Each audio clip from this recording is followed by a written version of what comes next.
News next top ನ್ಯೂಸ್ಗೆ ಸ್ವಾಗತ. ನಾನು ಜೋಬಿನ್ ಅಮಾಸೆಬೈಲು. ಟಾಪ್ ನ್ಯೂಸ್ ನೋಡೋಣ. ಅದಕ್ಕೂ ಮುನ್ನ ಈ ಕ್ಷಣದ ಹೆಡ್ಲೈನ್. ಮಹಿಳಾ ಮೀಸಲು ತಿದ್ದುಪಡಿ ವಿಧೇಯಕಕ್ಕೆ ಲೋಕಸಭೆಯಲ್ಲಿ ಸೋಲು. ವಿಪಕ್ಷಗಳ ವಿರುದ್ಧ ಹರಿಹಾಯ್ದ ಪ್ರಧಾನಿ ಮೋದಿ. ಕಾಂಗ್ರೆಸ್ನಿಂದ ಭ್ರೂಣ ಹತ್ಯೆ ಎಂದು ಆಕ್ರೋಶ. ಕೇಂದ್ರ ಸರ್ಕಾರಿ ನೌಕರರಿಗೆ ಗುಡ್ ನ್ಯೂಸ್. 2% ತುಟಿ ಭತ್ಯೆ ಹೆಚ್ಚಳಕ್ಕೆ ಆದೇಶ. ಡಿಎ ಏರಿಕೆ ಜನವರಿ 1ರಿಂದಲೇ ಪೂರ್ವಾನ್ವಯ.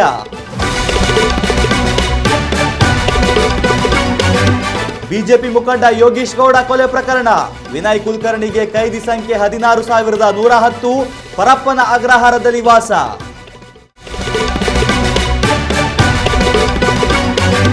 ರಾಜ್ಯದಲ್ಲಿ ಮಿತಿ ಮೀರುತ್ತಿದೆ ಬಿಸಿಲ ಬೇಗೆ. ಏಪ್ರಿಲ್ 29ರಿಂದ ಇರಲಿದೆ ಶಾಖದ ಅಲೆ. ಮನೆಯಿಂದ ಹೊರಬರುವ ಮುನ್ನ ಇರಲಿ ಎಚ್ಚರ.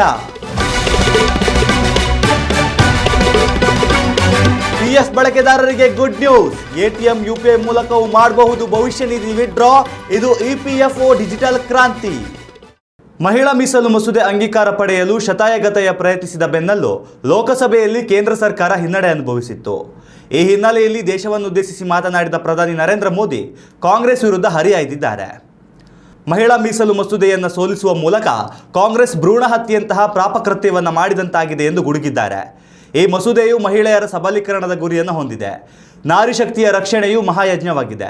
ನಮ್ಮ ಪ್ರಯತ್ನ ಎಂದಿಗೂ ನಿಲ್ಲುವುದಿಲ್ಲ, ಕುಗ್ಗುವುದೂ ಇಲ್ಲ. ನಾವು ಭಾರತದ ರಾಜಕೀಯ ಕ್ಷೇತ್ರದಲ್ಲಿ ಮಹಿಳೆಯರ ಧ್ವನಿಯನ್ನು ಗಟ್ಟಿಗೊಳಿಸುವ ಇರಾದೆಯನ್ನು ಹೊಂದಿದೆವು. ಆದರೆ ವಿಪಕ್ಷಗಳ ಹುನ್ನಾರದಿಂದಾಗಿ ಇಂದು ಮಹಿಳಾ ಸಬಲೀಕರಣ ಅಪೂರ್ವ ಅವಕಾಶವನ್ನು ಭಾರತ ಕಳೆದುಕೊಂಡಿದೆ. ಮಹಿಳೆಯರಿಗೆ ರಾಜಕೀಯ ಪ್ರಾತಿನಿಧ್ಯ ನೀಡಿದರೆ ತಮ್ಮ ಅಸ್ತಿತ್ವ ಕಳೆದು ಹೋಗುತ್ತದೆ ಎಂದು ಕಾಂಗ್ರೆಸ್ ಈ ರೀತಿ ಮಾಡಿದೆ.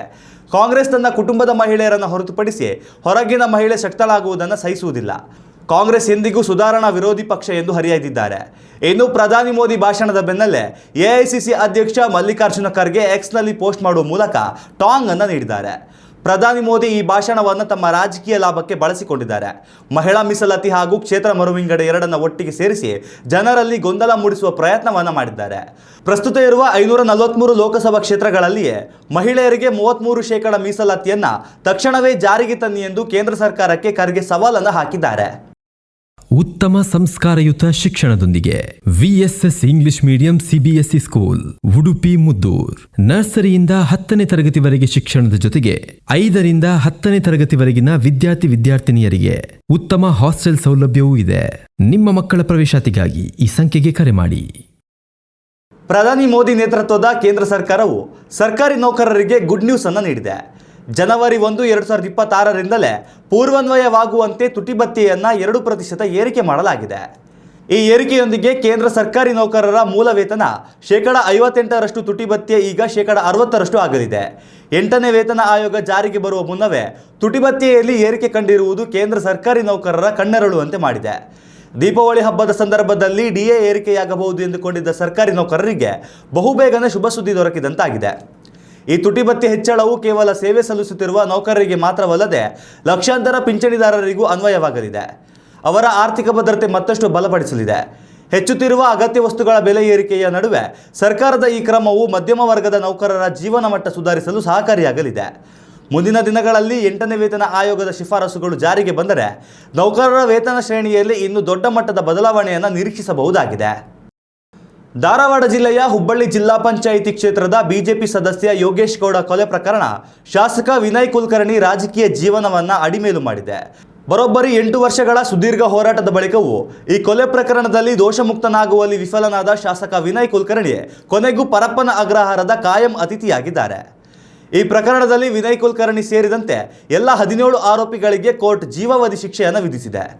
ಇನ್ನು ವಿನಯ್ ಕುಲಕರ್ಣಿ ಸೇರಿದಂತೆ ಎಲ್ಲ 17 ಆರೋಪಿಗಳಿಗೆ ಪರಪ್ಪನ ಅಗ್ರಹಾರದಲ್ಲಿ ಕೈದಿ ಸಂಖ್ಯೆಯನ್ನು ನೀಡಲಾಗಿದೆ. ಶಾಸಕ ವಿನಯ್ ಕುಲಕರ್ಣಿ ಕೈದಿ ಸಂಖ್ಯೆ 16,110 ಎನ್ನಲಾಗಿದೆ. ಎಲ್ಲ 17 ಅಪರಾಧಿಗಳನ್ನು ಕಾರಾಗೃಹದ ಕ್ವಾರಂಟೈನ್ ಬ್ಯಾರಕ್ನಲ್ಲಿ ಇರಿಸಲಾಗಿದ್ದು 10 ದಿನಗಳ ಬಳಿಕ ಪ್ರತ್ಯೇಕ ಬ್ಯಾರಕ್ಗಳಿಗೆ ಶಿಫ್ಟ್ ಮಾಡಲಾಗುತ್ತದೆ. ಹಾಗೂ ಈ ಎಲ್ಲ ಕೈದಿಗಳಿಗೆ ವಿವಿಧ ಕೂಲಿ ಕೆಲಸಗಳನ್ನು ನಿಗದಿಪಡಿಸಲಾಗುತ್ತದೆ ಎಂದು ಜೈಲಾಧಿಕಾರಿಗಳು ಮಾಹಿತಿಯನ್ನು ನೀಡಿದ್ದಾರೆ. ದಶಕದ ಕಾಲ ಉತ್ತರ ಕರ್ನಾಟಕ ರಾಜಕಾರಣದಲ್ಲಿ ಪ್ರಭಾವಿ ನಾಯಕನಾಗಿ ಗುರುತಿಸಿಕೊಂಡಿದ್ದ ವಿನಯ್ ಕುಲಕರ್ಣಿ ಅವರಿಗೆ ಈ ತೀರ್ಪು ಚೇತರಿಸಿಕೊಳ್ಳಲಾಗದ ಹಿನ್ನಡೆಯನ್ನು ತಂದಿದೆ. ಕೊಲೆ ಪ್ರಕರಣದ ಕಾನೂನು ಹೋರಾಟದಲ್ಲಿ ಸೋಲುಂಡ ಬೆನ್ನಲ್ಲೇ ಶಾಸಕ ಸ್ಥಾನದಿಂದ ಅನರ್ಹಗೊಳ್ಳುವ ಭೀತಿಯೂ ಎದುರಾಗಿದೆ. ಕ್ಷೇತ್ರದ ಜನರ ನಡುವೆ ಅಪ್ಪಾಜಿ ಎಂದೇ ಕರೆಸಿಕೊಳ್ಳುತ್ತಿದ್ದ ನಾಯಕರೊಬ್ಬರು ಈಗ ಜೈಲು ಹಕ್ಕಿಯಾಗಿರುವುದು ಅವರ ಬೆಂಬಲಿಗರಲ್ಲಿ ಆತಂಕವನ್ನು ಮೂಡಿಸಿದೆ. ಇತ್ತ ಧಾರವಾಡ ಗ್ರಾಮೀಣ ಮತಕ್ಷೇತ್ರದಲ್ಲಿ ರಾಜಕೀಯ ಚಟುವಟಿಕೆಗಳು ಗರಿಗೆದರಿವೆ. ವಿನಯ್ ಕುಲಕರ್ಣಿ ಶಾಸಕ ಸ್ಥಾನ ರದ್ದಾದ ಬಳಿಕ ಉಪಚುನಾವಣೆ ನಡೆಯಲಿದ್ದು, ಪಕ್ಷದ ಟಿಕೆಟ್ಗಾಗಿ ವಿವಿಧ ನಾಯಕರು ಈಗಾಗಲೇ ಲಾಬಿ ಶುರುವಿಟ್ಟಿದ್ದಾರೆ. ಉತ್ತಮ ಸಂಸ್ಕಾರಯುತ ಶಿಕ್ಷಣದೊಂದಿಗೆ VSS English medium CBSE school Udupi Muddur. ನರ್ಸರಿಯಿಂದ 10ನೇ ತರಗತಿವರೆಗೆ ಶಿಕ್ಷಣದ ಜೊತೆಗೆ 5ರಿಂದ 10ನೇ ತರಗತಿವರೆಗಿನ ವಿದ್ಯಾರ್ಥಿನಿಯರಿಗೆ ಉತ್ತಮ ಹಾಸ್ಟೆಲ್ ಸೌಲಭ್ಯವೂ ಇದೆ. ನಿಮ್ಮ ಮಕ್ಕಳ ಪ್ರವೇಶಾತಿಗಾಗಿ ಈ ಸಂಖ್ಯೆಗೆ ಕರೆ ಮಾಡಿ. ರಾಜ್ಯದಾದ್ಯಂತ ಬಿಸಿಲ ತಾಪಮಾನ ದಿನದಿಂದ ದಿನಕ್ಕೆ ಮಿತಿಮೀರಿ ಹೋಗುತ್ತಿದೆ. ಕರಾವಳಿ ಕರ್ನಾಟಕ ಭಾಗದಲ್ಲಿಯೂ ಬಿಸಿಲ ಧಗೆಗೆ ಜನತೆ ಕಂಗಾಲಾಗಿ ಹೋಗಿದ್ದಾರೆ. ಅತಿಯಾದ ಬಿಸಿಗಾಳಿ ಹಾಗೂ ಉಷ್ಣ ತಾಪಮಾನದಿಂದ ಜನತೆ ಕಂಗಾಲಾಗಿ ಹೋಗಿದ್ದಾರೆ. ಅದರಲ್ಲೂ ಏಪ್ರಿಲ್ 29ರಿಂದ ರಾಜ್ಯದಲ್ಲಿ ಶಾಖಾಲೆ ಶುರುವಾಗುವ ಭೀತಿ ಕೂಡ ಎದುರಾಗಿದ್ದು, ಹಲವು ಮುನ್ನೆಚ್ಚರಿಕಾ ಕ್ರಮಗಳನ್ನು ಆರೋಗ್ಯ ಇಲಾಖೆ ಹೊರಡಿಸಿದೆ. ಬೆಳಿಗ್ಗೆ 10ರಿಂದ ಮಧ್ಯಾಹ್ನ 3 ಗಂಟೆಯವರೆಗೆ ಬಿಸಿಲಿನ ಧಗೆ ಮಿತಿಮೀರಿ ಇರುವುದರಿಂದ ಅಗತ್ಯ ಇದ್ದಲ್ಲಿ ಮಾತ್ರ ಮನೆಯಿಂದ ಹೊರಬರುವಂತೆ ಹೇಳಲಾಗಿದೆ. ಮಕ್ಕಳು, ಗರ್ಭಿಣಿಯರು ಹಾಗೂ ವೃದ್ಧರು ಈ ಸಮಯದಲ್ಲಿ ಮನೆಯಿಂದ ಹೊರಬರದಿರುವುದು ಉತ್ತಮ.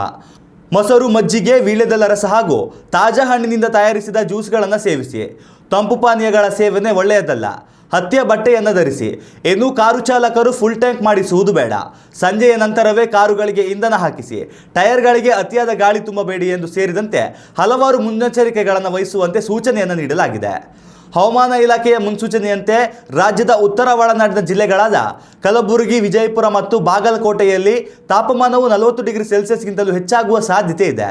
ಮಳೆಯ ಕೊರತೆಯಿಂದಾಗಿ ಅಂತರ್ಜಲ ಮಟ್ಟ ಕುಸಿದಿದ್ದು, ಕುಡಿಯುವ ನೀರಿನ ಸಮಸ್ಯೆ ಕೂಡ ತಲೆದೂರುವ ಭೀತಿ ಎದುರಾಗಿದೆ. ಪರಿಸ್ಥಿತಿಯನ್ನು ಗಮನದಲ್ಲಿಟ್ಟುಕೊಂಡು ರಾಜ್ಯ ಸರ್ಕಾರವು ಈಗಾಗಲೇ ಜಿಲ್ಲಾಧಿಕಾರಿಗಳಿಗೆ ಕುಡಿಯುವ ನೀರಿನ ಪೂರೈಕೆಗೆ ಆದ್ಯತೆಯನ್ನು ನೀಡಲು ಸೂಚನೆ ನೀಡಿದೆ. ಭವಿಷ್ಯ ನಿಧಿ ಹಣವನ್ನು ವಿಡ್ರಾ ಮಾಡುವುದು ಇಲ್ಲಿವರೆಗೆ ಒಂದು ಸುದೀರ್ಘ ಪ್ರಕ್ರಿಯೆಯಾಗಿತ್ತು. ತುರ್ತು ಸಂದರ್ಭಗಳಲ್ಲಿ ಈ ಹಣವನ್ನು ಪಡೆಯುವುದು ಅಷ್ಟು ಸುಲಭದ ಮಾರ್ಗವಾಗಿರಲಿಲ್ಲ. ಆದರೆ ಇನ್ಮುಂದೆ ಹಾಗಲ್ಲ. ಉದ್ಯೋಗಿಗಳ ಭವಿಷ್ಯ ನಿಧಿ ಸಂಘಟನೆಯು ಡಿಜಿಟಲ್ ಕ್ರಾಂತಿಯನ್ನು ಕೈಗೊಂಡಿದೆ. EPF 3.0 ಭವಿಷ್ಯ ನಿಧಿ ವ್ಯವಸ್ಥೆಯಲ್ಲಿ ಸಂಪೂರ್ಣ ಬದಲಾವಣೆಯನ್ನು ತರಲಾಗಿದೆ. ಮೊದಲೆಲ್ಲ PF ಹಣವನ್ನು ಪಡೆಯಬೇಕೆಂದರೆ ಅನುಮೋದನೆ ಪಡೆಯಲು ದಿನಗಟ್ಟಲೆ ಕಾಯಬೇಕಾದ ಅನಿವಾರ್ಯತೆ ಇತ್ತು. ಆದರೆ ಇದೀಗ EPFOಗೆ ಚುರುಕು ಮುಟ್ಟಿಸುವ ಉದ್ದೇಶದಿಂದ ಇದನ್ನು ಡಿಜಿಟಲೀಕರಣಗೊಳಿಸಲಾಗುತ್ತಿದೆ. ಹೊಸ ವ್ಯವಸ್ಥೆಯ ಮೂಲಕ ನೀವು ಇತರ ಬ್ಯಾಂಕ್ ವ್ಯವಹಾರಗಳಂತೆಯೇ ತ್ವರಿತವಾಗಿ ಹಣ ವಿಡ್ರಾ ಮಾಡಲು ಸಾಧ್ಯವಿದೆ. PF ಖಾತೆಯನ್ನು UPI ಖಾತೆಗೆ ಲಿಂಕ್ ಮಾಡುವ ಮೂಲಕ ನೀವು UPI ಆ್ಯಪ್ಗಳಲ್ಲಿ ಕ್ಷಣಾರ್ಧದಲ್ಲಿ ನಿಮ್ಮ PF ಹಣವನ್ನು ಬ್ಯಾಂಕ್ ಖಾತೆಗಳಿಗೆ ವರ್ಗಾಯಿಸಿಕೊಳ್ಳಬಹುದಾಗಿದೆ. ಬ್ಯಾಂಕ್ ಡೆಬಿಟ್ ಕಾರ್ಡ್ಗಳಂತೆಯೇ ಇನ್ನು ಮುಂದೆ EPFO ವಿಶೇಷ PF ATM ಕಾರ್ಡ್ ನೀಡಲು ಯೋಚಿಸುತ್ತಿದೆ. ಇದರ ಮೂಲಕ ನೀವು ನೇರವಾಗಿ ATM ಕೇಂದ್ರಗಳಿಗೆ ಹೋಗಿ ಹಣವನ್ನು ವಿಡ್ರಾ ಮಾಡಿಕೊಳ್ಳಬಹುದಾಗಿದೆ. ಇನ್ನಷ್ಟು ತಾಜಾ ಸುದ್ದಿಗಳಿಗಾಗಿ ನೋಡ್ತಾ ಇರಿ ನ್ಯೂಸ್ ನೆಕ್ಸ್ಟ್. ಇದು ವರ್ತಮಾನದ ಕೈಗನ್ನಡಿ. ಉತ್ತಮ ಸಂಸ್ಕಾರಯುತ ಶಿಕ್ಷಣದೊಂದಿಗೆ VSS English medium CBSE school Udupi Muddur. ನರ್ಸರಿಯಿಂದ 10ನೇ ತರಗತಿವರೆಗೆ ಶಿಕ್ಷಣದ ಜೊತೆಗೆ 5ರಿಂದ 10ನೇ ತರಗತಿವರೆಗಿನ ವಿದ್ಯಾರ್ಥಿನಿಯರಿಗೆ ಉತ್ತಮ ಹಾಸ್ಟೆಲ್ ಸೌಲಭ್ಯವೂ ಇದೆ. ನಿಮ್ಮ ಮಕ್ಕಳ ಪ್ರವೇಶಾತಿಗಾಗಿ ಈ ಸಂಖ್ಯೆಗೆ ಕರೆ ಮಾಡಿ.